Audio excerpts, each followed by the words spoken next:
본격적으로 우리 주 예수 그리스도의 재림을 논하면서 먼저 세상을 떠난 지체들과 살아남은 그리스도인들의 다시 오시는 주님을 맞는 모습을 앞에서 다루었다면, 여기서는 데살로니가 교회는 물론 주님의 재림을 사모하며 기다리는 사람들이면 누구나 궁금해할 수 있는 주님의 이 땅에 다시 오시는 시기에 대해서 답변을 주고 있습니다.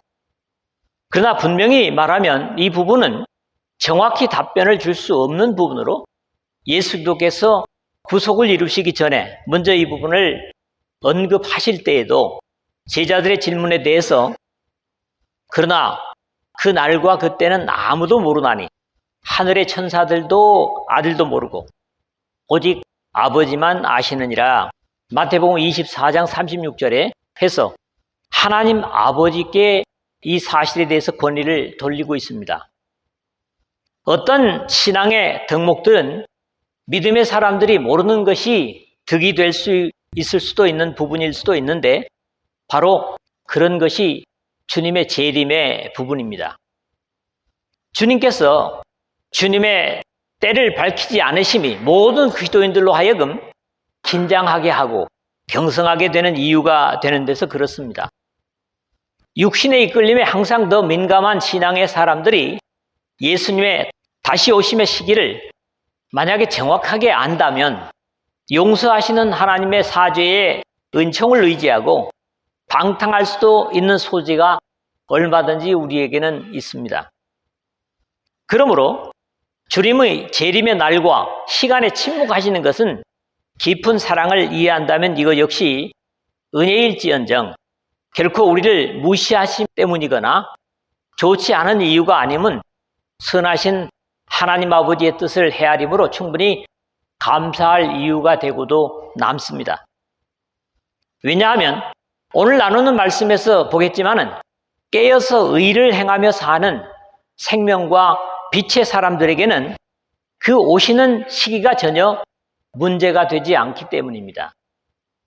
안타까운 것은 이 역사의 어두움에 묻혀서 낮과 같은 광명에도 죄악의 잠에 취해 있는 것이 문제가 될 뿐입니다. 예수 그리스도의 이 땅에 다시 오심의 이유도 이와 같이 그리스도도 많은 사람의 죄를 담당하시려고 단번에 들이신 바 되셨고, 구원에 이르게 하기 위하여 죄와 상관없이 자기를 바라는 자들에게 두 번째 나타나시리라. 히브리서 9장 28절에 분명히 밝히고 있기 때문입니다.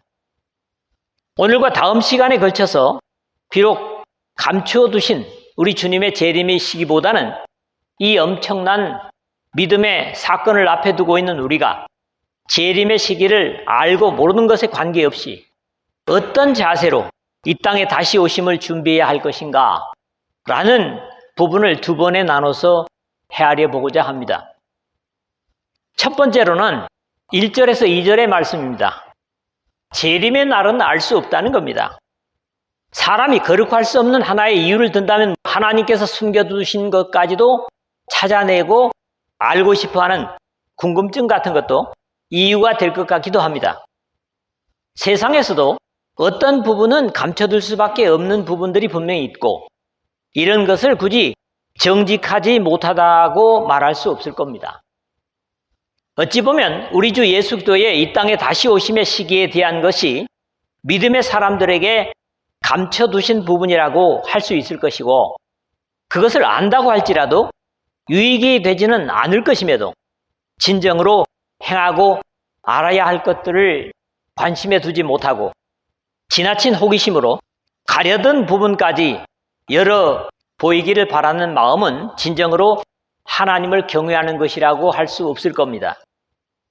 사실 하나님은 어떤 것이든지 사람들에게 필요한 것은 남김없이 공개를 하셔서 알게 하시는 것이 바로 계시이고, 이 계시를 모아둔 것이 바로 성경입니다.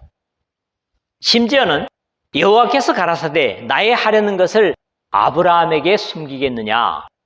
창세기 18장 17절에 자신과 언약을 맺은 믿음의 조상에게 하나님의 뜻을 기꺼이 공개하심을 볼 수 있습니다. 또 주 여호와께서는 자기의 비밀을 그 종 선지자들에게 보이지 아니하시고는 결코 행하심이 없으시니라. 아모스서 3장 7절에도 확인해주고 있습니다. 이렇게 하나님은 전능하신 분이심에도 절대로 독선적이지 않은 분이심을 아는 것, 즉 하나님의 뜻이나 의향을 이해하고 받아들이라는 당부가 바로 그러므로 우리가 여호와를 알자, 힘써 여호와를 알자 하는 호세아 6장 3절 상반절이거나 나는 인애를 원하고 제사를 원치 아니하며 번제보다 하나님을 아는 것을 원하노라 하는 6절의 선자의 당부입니다. 바로 이렇게 하나님께서 독선적이어서보다는 오히려 아는 것이 득이 되지 않을 것임을 공개하지 않으시는 분이 우리 아버지 하나님이시고 이런 분야 중 하나가 예수도의 마지막 재림의 시간임을 여기서도 밝힙니다. 여기서 역시 기묘한 당부를 하기 위한 표현을 봅니다. 형제들아, 때와 시기에 관하여는 너희에게 쓸 것이 없음은 본래 이 땅에 교회 탄생에 대해 시기를 묻는 제자들에게도 주님은 같은 답변을 주신 바 있습니다. 이르시되 때와 시기는 아버지께서 자기 권한에 두셨으니 너희의 알 바 아니요. 사도행전 1장 7절인데 분명히 하나님의 뜻으로 이루실 일에 대해서는 그 권한에 두시지만 역시 그것을 알므로 사람에게 이익이 되는 것이 아니기 때문에 이런 답변을 하시는 겁니다. 여기 때와 시기 모두가 다 시간을 의미하는 말이죠. 그러나 때, 크로노스, 시간의 흐름 또는 세월 그런 의미고 시기라고 하는 것은 카이로스, 시점 순간, 사람이 결단을 해야 하는 중대한 상황 또는 사람이 숙명적으로 이끌려 들어갈 수 있는 상황 이런 것들을 의미합니다. 항상 사람들은 조급하지만은 초침의 움직임에 따라 점점 지나가는 시간이든지 아니면 이 역사 속에 중대한 사건이 있게 되는 순간이든지 시간의 길이나 쓰임은 분명 사람의 영역이 아닌 겁니다. 너희에게 쓸 것이 없음은 이러한 중요한 사안에 대해서 바울이나 하나님께서 데살로니가나 오늘 우리를 무시하는 표현이라기보다는 사실은 이미 바울이 데살로니가에 있을 때 가르쳤던 것이기 때문에 다시 거론하지 않아도 될 것을 뒤에 가서 말하고 있습니다. 내가 너희와 함께 있을 때에 이 일을 너희에게 말한 것을 기억하지 못하느냐. 데살로니가 후서 2장 5절에 말씀하고 있고요. 바울이 데살로니가에 있을 때 말했던 것이 변화가 있었다면 그 변화된 상황을 다시 일러줄 필요가 있었겠지만 이미 말한 것과 차이가 없는 것을 다시 묻기 때문에 거기에 달라진 것이 없음을 답변하고 있는 겁니다. 주의 날이 밤에 도둑같이 이를 줄을 너희 자신이 자세히 알기 때문이라 2절에 그랬는데 이 말씀이 바로 바울이 데살로니가에 있을 때 가르쳤던 것임을 확인하는 표현으로 보입니다. 서두에서도 말한 바 있지만 예수 그리스도께서 이 땅에 두 번째 오심에 대한 신앙적 과제는 예수님께서 이 땅에 육신으로 계실 때부터 알 수 없는 내용으로 증거되었고 특히 도둑같이, 도적같이 라는 표현은 이미 사용된 내용입니다. 여기 사용된 주의 날은 구약 성경에서 하나님께서 자신의 의로우심과 심판으로 회개치 못한 상태의 그의 백성들에게 진노를 나타내시는 날로 그렇게 표현하고 있습니다. 보라, 여호와의 날, 곧 잔혹히 분냄과 맹렬히 노하는 날이 이르러 땅을 황폐하게 하며 그 중에서 죄인들을 멸하리니 하늘의 별들과 별무리가 그 빛을 내지 아니하며 해가 돋아도 어두우며 달이 그 빛을 비추이지 아니할 것이로다.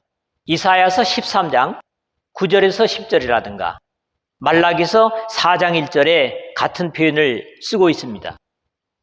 구속의 역사를 완성하신 후에 예수 그리스도를 주, 그리스도로 퀴리오스로 표현을 했기 때문에 그러나 주의 날이 도둑같이 오리니 그날에는 하늘이 큰 소리로 떠나가고 물질이 뜨거운 불에 풀어지고 땅과 그 중에 있는 모든 일이 드러나리로다. 베드로후서 3장 10절에 해서 이 2절의 내용과도 같은 말을 하고 있습니다. 우리 주님께서 같은 경계를 직접 주신 말씀도 있습니다. 너희도 아는 바니 만일 집주인이 도둑이 어느 시각에 올 줄 알았더라면 깨어있어 그 집을 뚫지 못하게 하였으리라. 마태복음 24장 43절에 물건을 훔치러 가는 도둑이 자신이 도둑질할 집에 언제 간다고 예고하는 일이 없는 것처럼 주님께서 이 역사에 다시 오심도 그럴 것이라는 교훈입니다. 이 약속은 마지막 책인 요한계시록에서도 경계를 주고 있습니다. 보라, 내가 도둑같이 오리니 누구든지 깨어 자기 옷을 지켜 벌거벗고 다니지 아니하며 자기의 부끄러운 것을 보이지 아니하는 자는 복이 있도다.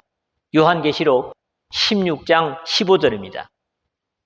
주님께서 다시 오실 때까지 십자가의 희생을 통하여 영적으로 입혀주신 의에 오신 예수 그리스도를 지켜서 수치스러움으로 그 주님을, 다시 오시는 주님을 뵙지 않도록 하라고 하는 경계의 교훈이죠.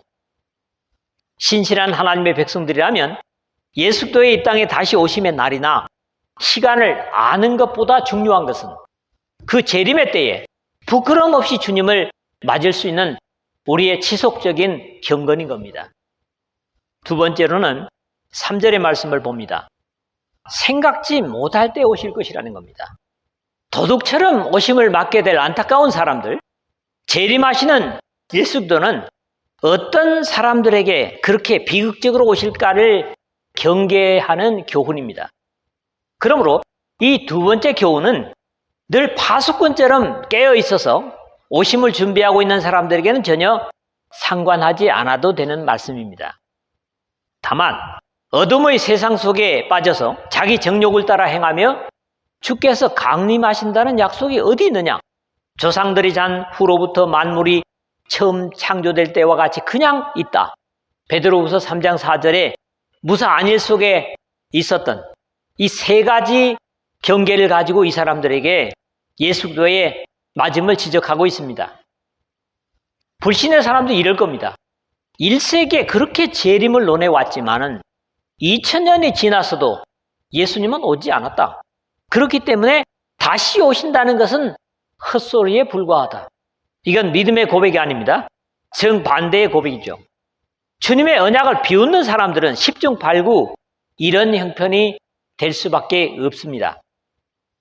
먼저는 이 말을 하는 대상으로 앞에서 그리스도 안에서 재림을 기다리는 믿음의 사람들을 향해서 형제들아 이렇게 했다면 여기서는 믿음과 관계없는 이방 사람들을 가리켜서 그들이 말하다 레고라는 말의 3인칭 복수 레고신이라는 표현이 쓰여서 비그리스도인들임을 말하고 있는 거지요.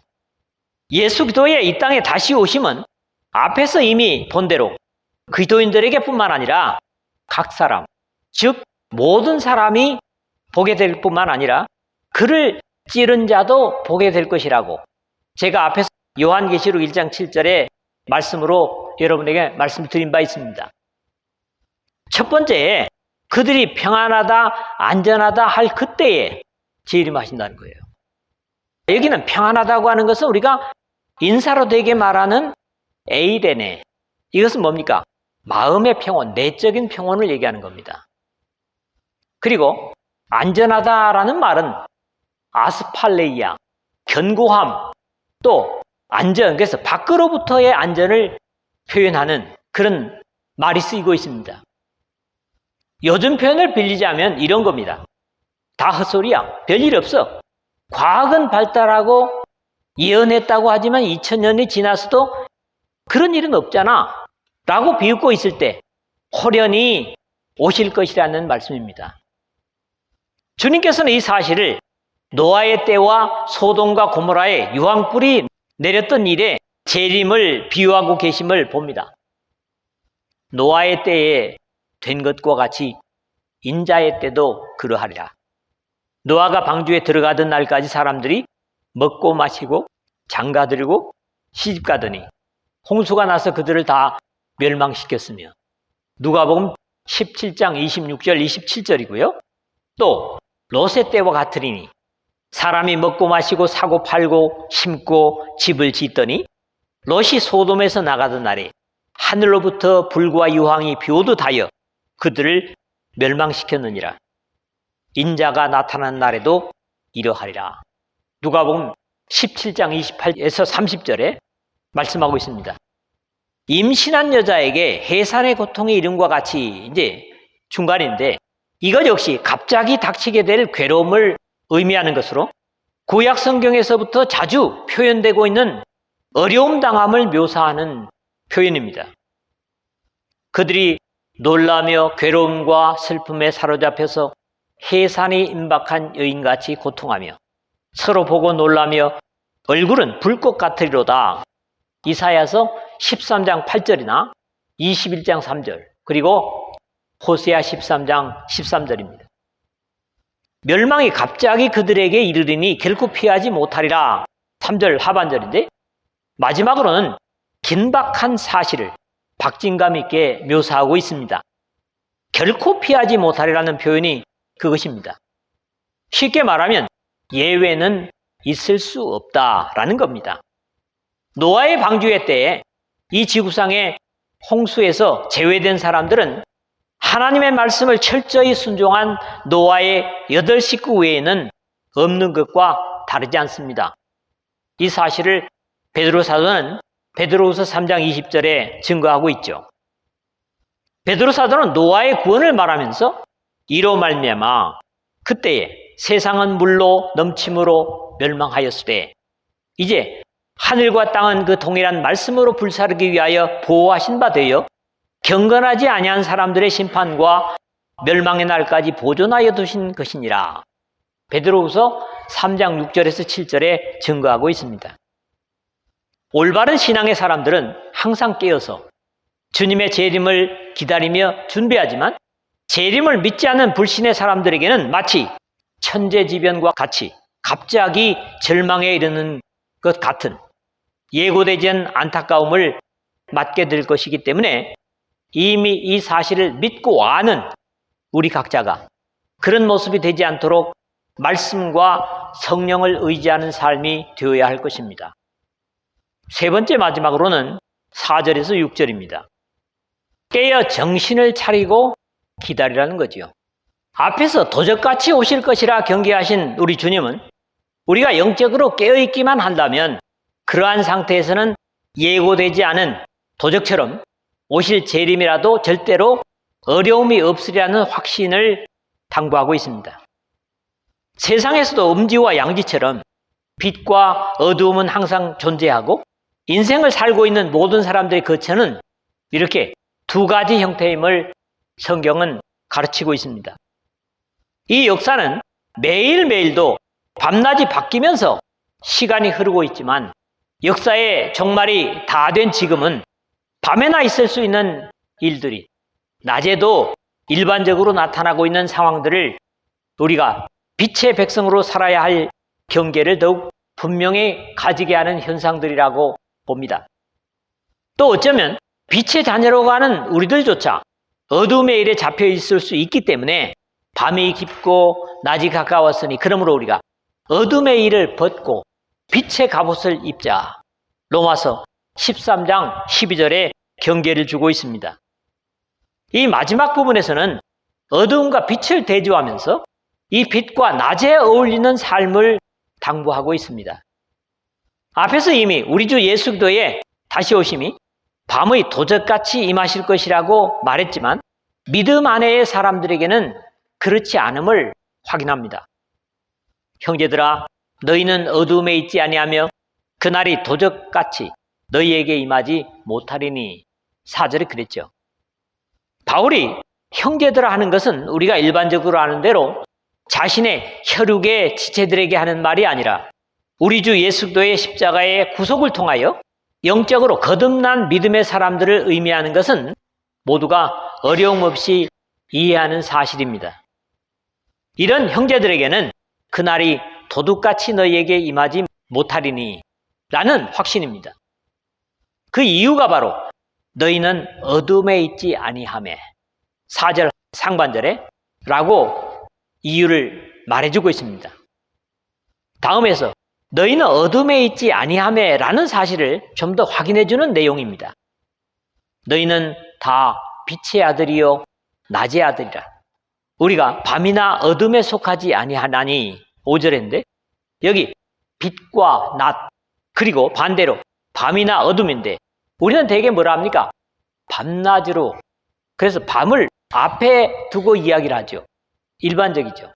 그런데 여기서는 그 반대로 빛과 낮이 먼저 기록이 되고 그 다음에 다음으로 밤이나 어둠을 말하는 것이 우리가 일상적으로 말하는 것과 다르다는 겁니다. 독특한 거죠. 그렇다면 이 둘의 차이는 무엇인가를 살피는 것도 의미가 있겠습니다. 앞에서 로마서 13장 12절을 인용한 바 있지만 어둠에 일이 있으면 거기에 반대로 뭐가 있겠어요? 거기에 상응하는 빛의 일이 있을 것 같은데 성경에서는 그런 표현은 찾아볼 수가 없습니다. 다만 복중서신인 에베소서에서 바울은 빛의 열매는 오직 착함과 의로움과 진실함에 있느니라. 에베소서 5장 9절에 라는 표현을 사용하고 있습니다. 이 차이를 보면 어둠의 일, 에르곤, 그래서 행위, 그리고 빛의 열매 하면 카르포스, 성과, 결과 그런 차이를 보는데 어둠과 빛의 성격의 차이임을 이해하게 됩니다. 어둠의 일은 그 행위 자체가 떳떳하지 못한 죄의 일로 공개되는 것이 거리껴지는 것이라면 또 폐쇄적이고 부끄러운 것인 반면에 빛의 열매는 결과로 나타나는 보여지고 공개된 것으로 모든 사람들에게 거리낄 것이 없는 오히려 영광된 것이라는 차이를 생각할 수 있겠습니다. 또 어둠의 일은 즉흥적인 것이라면 빛의 일은 많은 인내를 필요로 하고 견딤으로 가능한 것도 사실입니다. 바울 사도는 데살로니가 교우들을 비롯해서 우리 믿음의 사람들을 향해서 너희는 다 빛의 아들이요 낮의 아들이라 하는 자긍심을 주고 있습니다. 여기 아들이라니까 딸은 포함 안 되나요? 예, 빛의 딸들이요 낮의 딸들이라. 다르지 않은 표현이에요. 아델포스가요. 거기서는요. 사람들은 누구나 영적으로 보면 소속은 이 두 가지밖에 없습니다. 그럼에도 예수도의 십자가의 구속으로 말미암아 위로부터 거듭난 하나님의 백성들은 모두 하나님은 빛이시라 그에게는 어둠이 조금도 없으시니라. 요한일서 1장 5절 하반절에 증거한 대로 빛의 아들들이요 낮의 아들들인 겁니다. 우리가 밤이나 어둠에 속하지 아니하나니 5절 하반절인데 다시 이런 확신은 우리 모두의 정체성의 확인입니다. 세상에서 유혹을 받을 때마다 절망될 어려움의 순간에도 우리가 그럴 수 없느니라. 죄에 대하여 죽은 우리가 어찌 그 가운데 더 살리요. 로마서 6장 2절에 라는 고백처럼 스스로 우리 자신에게 확인시킬 필요가 있습니다. 우리가 밤이나 어둠에 속하지 아니하나니. 다 같이 따라합니다. 시작. 우리가 밤이나 어둠에 속하지 아니하나니. 여러분이 신앙적으로 나태해지거나 또 어려움을 당할 때 이렇게 스스로 외치십시오. 그러므로 우리는 다른 이들과 같이 자지 말고 오직 깨어 정신을 차릴지라. 이제 6절을 했는데 끝으로 다시 우리와 다른 이들, 즉 재림을 소망하지 못하는 사람들과의 삶의 차이를 가르치는 것으로 오늘 말씀은 마무리가 되고 있습니다. 물론 여기에 쓰여있는 자지 말고 라는 말은 앞에 우리가 4장 13절에서 15절에 세상을 먼저 떠난 죽어있는 상태의 사람들을 표현할 때와는 의미가 전혀 다른 단어가 쓰였습니다. 어떤 일어나는 사태에 전혀 대응할 수 없는 상태로 특히 죄나 도덕적으로 무감각한 상태를 이르는 말이 잔다고 하는 여기에 쓰여진 자지 말고 카디우도라는 말입니다. 하나님을 의식하지 않는 불신의 사람들처럼 무방비로 주님의 다시 오심을 기다릴 수 없다는 것으로 베드로 사도의 권면처럼 그러므로 너희 마음의 허리를 동이고 근신하여 예수 그리스도께서 나타나실 때에 너희에게 가져다 주실 은혜를 온전히 바랄지어다. 베드로전서 1장 13절인데 과연 주님께서 이 땅에 다시 오실 때 가져오실 은혜는 무엇일까? 빛으로 사는 사람들은 설레임을 가지지 않겠습니까? 말씀을 맺겠습니다. 주님께서 자신에게 속한 의로운 백성을 영원의 영광으로 데려가시기 위해 이 땅에 다시 오시는 약속을 결코 약화시킬 수 없는 엄청나게 귀한 최후의 우리의 언약입니다. 그럼에도 그 언약이 이루어지는 날이나 시간은 우리의 영역이 아닙니다. 이 역사의 주인이신 하나님의 고유 권한이십니다. 교회의 설립이든지 구원에 관한 약속은 때와 기한은 아버지께서 자기 권한에 두셨으니 너희의 알 바 아니요 라는 사도행전 1장 7절에 주님의 말씀에 아멘 할 뿐입니다. 다만 어느 때 어느 시간에 오시더라도 준비된 사람에게는 분명 인생의 최고의 이벤트요 복이 될 것입니다. 이제는 죄의 유혹을 가진 육신을 벗고 주님의 영광의 몸과 같은 영적인 몸이 되어서 상함도 해함도 없는 영원한 영광에 들어가게 될 것이기 때문입니다. 이것이야말로 완전한 구원인 거지요. 그러므로 우리 주님과 바울의 권면을 삶 속에 그대로 순종해야 할 것입니다. 그러므로 깨어 있으라. 어느 날에 너희 주가 임할는지 너희가 알지 못함이니라. 마태복음 24장 42절의 말씀이고요. 너희가 전에는 어둠이더니 이제는 주 안에서 빛이라. 빛의 자녀들처럼 행하라. 에베소서 5장 8절의 말씀입니다. 이 당부에 부끄러움이 없는 여러분 되셔서 다시 오시는 주님이 언제 오시든지 여러분을 영광으로 데려가실 수 있는 그런 모든 대상들이 되시기를 주님의